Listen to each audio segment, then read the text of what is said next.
இப்போ தான் நம்ம சேனலுக்கு நீங்கள் முதல் முறையாக வரீங்கன்னா தயவுசெய்து கீழே இருக்கிற ரெட் கலர் சப்ஸ்கிரைப் பட்டன் அழுத்தி சப்ஸ்கிரைப் பண்ணிக்கோங்க. கூடவே அந்த பெல் பட்டன் அழுத்தி ஆள்னு கொடுத்துக்கோங்க.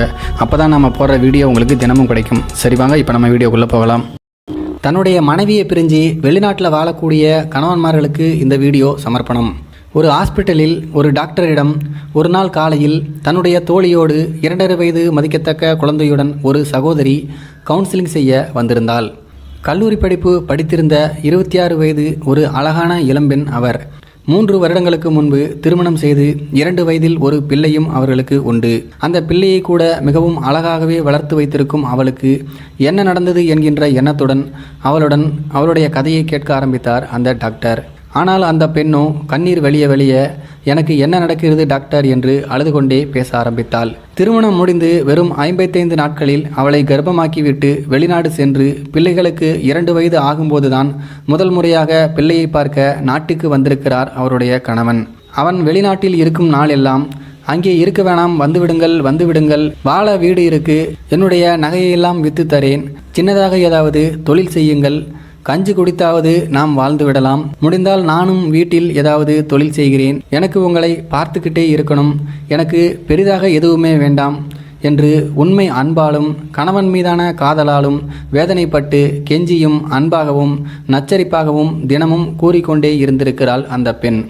இருந்தாலும் 2 மாதம் 3 மாதம் இந்த முறை வந்தால் இனிமேல் நான் போகவே மாட்டேன் என்றெல்லாம் சமாளித்து கூறி ஒருவாறு 2 வருடத்தை முடித்து நாட்டுக்கு வந்து சேர்ந்தான் அவளுடைய கணவன். வெறும் 55 நாள் வாழ்ந்த இல்லற வாழ்க்கையை இனிமேல் இன்பமாக தொடர்ந்து வாழலாம், இனிமேல் என் பக்கத்திலேயே என் மனதின் காதலன் தினமும் இருப்பான் என்றெல்லாம் மனக்கோட்டை கட்டிய புதிய வாழ்க்கைக்கு ஆனந்தமாக தயாரானாள் அந்த பெண். அவனும் வந்து 1 மாதம் கடந்த நிலைமையில் மீண்டும் அந்த பெண் கர்ப்பமானாள். அவனுடைய லீவில் 2 மாதங்கள் கடந்தவுடன் மெதுவாக அவளிடம் சென்று, நான் இன்னும் 2 மாதத்திற்கு மாத்திரம் வெளிநாடு சென்று வந்துவிடுகிறேன். இத்தனை வருடம் வேலை செய்ததற்காக என்னுடைய கம்பெனியில் எனக்கு 5 லட்சம் ரூபாய் பணத்தை தர இருக்கிறார்கள். நான் போய் ஒரு 2 மாதம் வேலை செய்தால் அந்த பணத்தை எனக்கு கொடுத்து விடுவார்கள். அந்த பணத்தை வாங்கியவுடன் சீக்கிரமாக வீட்டுக்கு வந்து விடுவேன், ஒரு 2 மாதம் என்று அந்த மனைவியிடம் அந்த கணவன் சொல்லியிருக்கிறான். இப்படியெல்லாம் பொய் சொல்லிவிட்டு நைஸாக அவன் வெளிநாடு சென்று விட்டான். மறுபடியும் அவன் வெளிநாடு சென்ற ஏக்கத்தில் அந்த பச்சிளம் பிள்ளை அடிக்கடி அழுவதும் மழலை மொழியில் தகப்பனை தேடுவதும் ஃபோனை காதில் வைத்து டாடி டாடி என்று முத்தம் வைப்பதுமாக 1 மாதம் 2 மாதமாகி 3 மாதமாகி கடைசியில் 5 மாதமும் ஆகிவிட்டது. ஆனால் கணவன் வந்து சேர்ந்த பாடில்லை. கணவனின் அன்பிற்கும் ஆதரவிற்கும் அரவணைப்புக்கும் ஏங்கிய அவளுடைய உள்ளம், அவனுடன் சேர்ந்து வாழ வேண்டும் என்ற ஏக்கம், அவளுடைய காதல் உள்ளம் பொறுமையை மீறி கொந்தளித்து அடிக்கடி அவனிடம் எப்போ வரப்போகிறாய் என்று நச்சரித்து சண்டை பிடிக்க ஆரம்பித்திருக்கிறார் அந்த பெண். அதிலிருந்து அவன் தப்பித்து கொள்ள கொஞ்சம் கொஞ்சமாக பேசுவதையும் மெசேஜ் அனுப்புவதையும் கொஞ்சம் கொஞ்சமாக குறைத்து கொண்டே அவன் வந்திருக்கிறான்.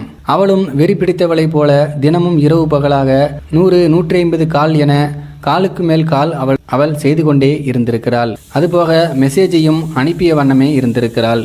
ஆனால் கணவனோ வாரத்தில் 1 நாள் 2 நாள் மட்டும் ஏதோ தலையெழுத்தே என்று அவளுக்கு ஃபோன் செய்துவிட்டு பேச்சை கொஞ்சமாக குறைத்து கொண்டுள்ளான். இதனால் இன்னும் மன உளைச்சலுக்கு அதிகமாக ஆளான அந்த பெண் நிலை தடுமாற ஆரம்பித்தாள். பிள்ளையை கவனிப்பதை விட அன்றாட வேலைகளை செய்வதை விட போனும் கையுமாக அறையை பூட்டி கொண்டு இருக்க ஆரம்பித்தாள். போதாக்குறைக்கு வீட்டில் மாமியாரும் அவளுடைய பெற்றோர்களும் அவளுடைய அண்ணியும் சேர்ந்து கொண்டு அந்த பெண்ணுடைய நிலைமையை புரிந்து கொள்ளாமல் அவளை கண்டதுக்கெல்லாம் நச்சரிக்க, இத்தனை காலம் அமைதியாகவே இருந்தவள் திடீரென பூகம்பமாக மாறிவிட்டாள். இதனால் வீடே 2ஆக பிளந்தது. தன்னுடைய கோபத்தை காட்ட வேறு வழி இல்லாமல் தன்னுடைய பச்சிளம் குழந்தை மீது அடிக்கடி அந்த கோபத்தை காட்டத் தொடங்கினாள். படிப்படியாக வீட்டு பொருட்களை தூக்கி வீசுவதும் உடைப்பதும் கண்ணாடியை உடைப்பதும் தனியாக முணுமுணுப்பதும் என ஒவ்வொரு நேரத்துக்கு ஏற்ற மாதிரி ஒவ்வொரு குணத்தை காட்டத் தொடங்கினாள். இதை பார்த்த அவரது குடும்பத்தில் உள்ள அறிவாளிகள் இவளுக்கு பேய் பிடித்து விட்டது என்று உள்ளூர் மந்திரவாதிகள் துணையை நாடி பலமுறை இவளுக்கு பேயையும் ஓட்டியிருக்கிறார்கள். இதெல்லாம் ஒரு பக்கம் நடந்தாலும் கணவன் மட்டும் வீட்டுக்கு வந்தபாடில்லை.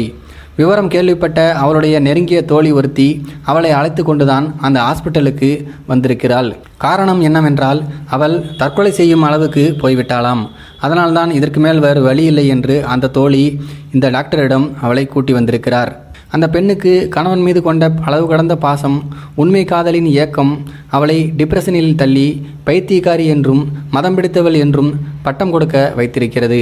இவளுக்கு மருந்து கொடுத்து போதையில் தூங்க போட்டால் அவளுக்கும் அவள் வயிற்றில் வளரும் குழந்தைக்கும் கூட ஆபத்தாகலாம். இவளுக்கு இப்போதைக்கு ஒரே மருந்து அவள் அன்பு வைத்த கணவனின் அன்பும் அரவணைப்பும் மாத்திரம்தான் என்பதை உணர்ந்து கொண்ட வைத்தியர் உடனடியாக இந்த தகவலை எல்லாம் வெளிநாட்டில் இருக்கக்கூடிய கணவனுக்கு தொலைபேசியில் தெரிவிக்கப்பட்டது. அவனும் கண் கெட்ட பின் சூரிய நமஸ்காரம் செய்பவனைப் போல எமர்ஜென்சியில் பறந்து வர தயாராகி கொண்டிருந்தான். இந்த சம்பவத்திலிருந்து நாம் தெரிந்து கொள்ள வேண்டியது, உங்களுடைய மனைவியை பற்றி அவளுடைய தேவைகளை பற்றி புரிந்து கொள்ள முடியாத, புரிந்தும் புரியாதது போல் நடிக்கும் முட்டாள்தனமான கணவனாக நீங்கள் வாழ வேண்டாம். ஒரு சில பெண்களுக்கெல்லாம் ஒரு வாரம் இல்லை, ஒரு நாள் கூட தன்னுடைய கணவனை பிரிந்து வாழ முடியாத நிலைமைக்கு அவளுடைய அன்பும் அரவணைப்பும் இருக்கும். அவர்களுக்கெல்லாம் கணவன் பக்கத்தில் இருந்தால் போதும், பம்பரம் போல் சுழன்று சுழன்று அனைத்தையும் செய்வார்கள். அந்த மாதிரி பெண்களுக்கெல்லாம் கணவன்தான் முழு எனர்ஜியே. இன்னும் சில பெண்கள் கடன், வறுமை போன்ற காரணங்கள் காரணமாக பொறுமை காத்தாலும் அந்த பொறுமையை அவர்கள் வாழ்நாளெல்லாம் கடைபிடிப்பார்கள் என்று சொல்ல முடியாது.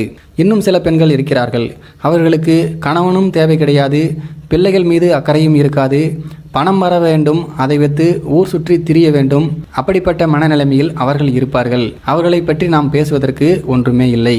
மேலும் சில பெண்களுக்கு உடல் ரீதியான தேவைகள் அதிகமாக தேவைப்படலாம். ஏன் சில சமயம் அவர்களுக்கு தினமும் இல்லறத்தில் ஈடுபட்டே ஆக வேண்டும் என்று கூட இருக்கலாம். இதில் அசிங்கமோ தவறோ கிடையாது. பெண் என்றால் தன்னுடைய உணர்ச்சிகளை அடக்கி மறைத்து வைத்துக் கொள்ள வேண்டும், ஆண்தான் அதனை வெளிக்காட்ட வேண்டும் போன்ற எண்ணங்கள் உங்களிடம் இருந்தால் அதனை குழி தோண்டி இன்றே புதைத்து விடுங்கள். அவளுக்கு அந்த தேவை இருந்தால் அதை அடக்கி கொண்டிருக்க வேண்டிய எந்தவித தேவையும் அவளுக்கு கிடையாது. அதனை சந்தோஷமாக தன்னுடைய கணவருடன் அவர் அனுபவிக்கலாம். அதற்கான முழு உரிமையும் அந்த பெண்ணுக்கு உண்டு. சில சமயம் இதுபோன்ற தேவைகள் உடையவர்கள் உங்கள் மனைவியாக அமைந்து நீங்கள் வெளிநாட்டில் காலமெல்லாம் குப்பை கொட்டி கொண்டும் அந்த நாட்டில் இருக்கும் ஏதோ ஒரு வெளிநாட்டுக்காரியிடம் உங்களுடைய தேவையை முடித்து கொண்டும் மனைவியை கிடப்பில் போட்டு வைத்தால் அவள் கூட பொறுமையை இழந்து இதுபோன்ற நிலைமைக்கு ஆளாகலாம். இப்போதெல்லாம் காலம் மாறிவிட்டது. ஒரு பெண் தன்னை கட்டுப்படுத்தி வைத்திருந்தாலும் உணர்ச்சிகளை தூண்டக்கூடிய எத்தனையோ விஷயங்கள் உள்ளங்கைக்குள் மொபைல் என்ற பெயரில் இருக்கிறது. இவர்களை குறிவைக்கக்கூடிய கழுகுகள் குடும்பத்திலும் சமூகத்திலும் சுற்றி தெரிந்து கொண்டுதான் இருக்கிறார்கள். எங்கோ ஒரு இடத்தில் தவறு நடக்க வாய்ப்பிருக்கிறது. இதுபோன்ற நிலைமைகளில் இருந்து தமது மனைவியை பாதுகாக்கவும் நச்சரிப்புகளில் இருந்து தப்பிக்கும் கேடயம் எனவும் நினைத்து கொண்டு வெளிநாட்டில் வாழும் சில அரை வேக்காடுகளின் பேச்சு வழக்கில் பாவிக்கும் ஒரு சொல்தான், வெக்கேஷன் போனால் பிள்ளையை கொடுத்துடணும், அப்போதான் அவர்கள் அடங்கி இருப்பார்கள் என்பதாகும். இதுபோல சில ஆண்கள் சொல்வதை இந்த வீடியோவை பார்த்து கொண்டிருக்கும் நீங்கள் கூட சில பேர் கேட்டிருக்கலாம். தன்னுடைய மனைவியின் உண்மையான தேவை என்ன, அவளுடைய அன்பின் ஆழம் என்ன என்பதை புரிந்து கொள்ளாமல் திட்டம் போட்டவர்களில் ஒருவர்தான் இவளின் கணவனும். திட்டம் பேசுகி கைமீறும் தருவாயில் தப்பித்து விட்டார். புரிந்து கொள்ளுங்கள், ஒரு கணவன் என்பவன் வெறும் பணம் சம்பாதிக்கும், குழந்தை உருவாக்கும் இயந்திரமாக இருப்பதை எந்த பெண்ணும் விரும்புவதில்லை. அவளுக்கு அன்பு செலுத்த, அரவணைக்க, ஆதரவு கொடுக்க, பாதுகாப்பு கொடுக்க, தேவையான இன்பங்களை அனுபவிக்க ஒரு துணையாகவே கணவனை அவர்கள் எதிர்பார்க்கிறார்கள். இளமை காலமெல்லாம் வெளிநாட்டில் செலவு செய்து வாழ்வை நாசம் செய்யாதீர்கள். நீங்கள் வெளிநாடு செல்வதை உங்கள் மனைவி உங்களிடம் எதிர்பார்க்கவில்லை என்றால் நீங்கள் ஒரு நல்ல கணவனாக இருக்க முடியாது என்பதை நினைவில் வைத்துக் கொள்ளுங்கள். இதை உணராமல் மனைவியின் நச்சரிப்பை பார்த்து என் பொண்டாட்டிக்கு பைத்தியம் என கூறித்திருந்தால் உண்மையில் பைத்தியம் அவளுக்கு கிடையாது. அதையும் நீங்கள் மனதில் வைத்துக் கொள்ளுங்கள். இந்த வீடியோ கண்டிப்பாக உங்களுக்கு பிடிச்சிருக்குன்னு நினைக்கிறேன். பிடிச்சிருந்தா தயவு செஞ்சு ஒரு லைக் ஒன்று கொடுத்துருங்க. மேலும் இது போன்ற சுவாரஸ்யமான வீடியோக்களை பார்க்க நம்முடைய சேனலை சப்ஸ்கிரைப் பண்ணிக்கோங்க.